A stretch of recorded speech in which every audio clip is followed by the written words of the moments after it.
फिर एक बार मोदी सरकार। विपक्ष को सबसे कड़ी हार मिलने वाली है। फिर एक बार मोदी सरकार।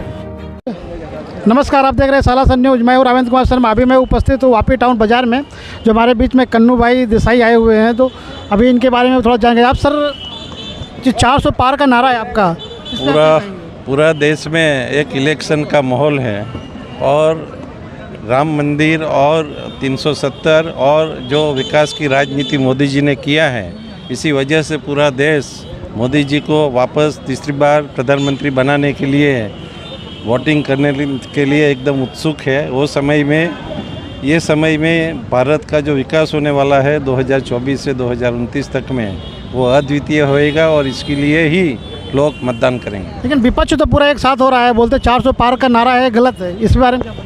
विपक्ष को सबसे कड़ी हार मिलने वाली है और 2029 में वो लोग किधर भी नहीं रहने वाले। बहुत बढ़िया। और पब्लिक है, आप इसके बारे में क्या बोलेंगे? आप बोलो।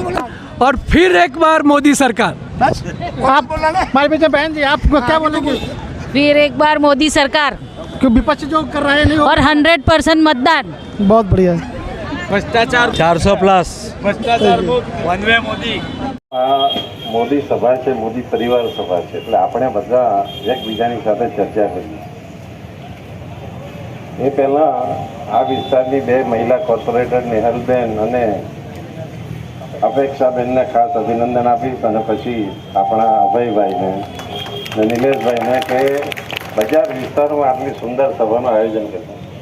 આમ જોઈએ તો આ જે પરિવાર છે, બજાર પરિવાર, 2012થી હું જોઉં છું દરેકે દરેક દુકાને ફરીને અમે પ્રચાર કરીએ છીએ અને સમગ્ર પરિવારે ભારતીય જનતા પાર્ટીને અભૂતપૂર્વ સમર્થન આપ્યું છે, એટલે આપ સૌનો પણ આભાર માનું છું।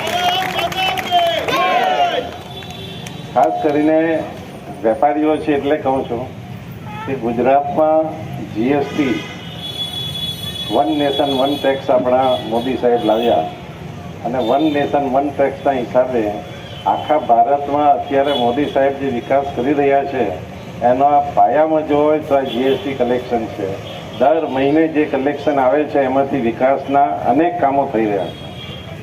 મને જણાવતા આનંદ થાય છે કે જીએસટી મારી પાસે હોવા છતાં વાપીના એક પણ વેપારીની ફરિયાદ મારી પાસે આવી નથી।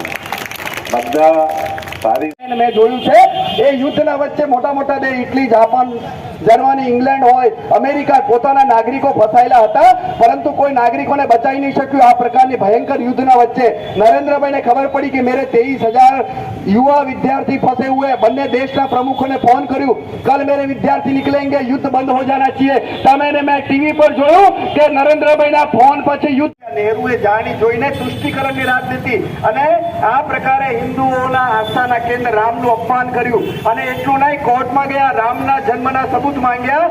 આપણે એમના બાપ દાદોના સોનિયાના માંગીએ તો લોચા પડે, એટલે આપણે કોઈ માંગતા નથી બર્થ સર્ટિફિકેટ, નહીં તો ખબર પડે ક્યાંથી આવે છે આ લોકો।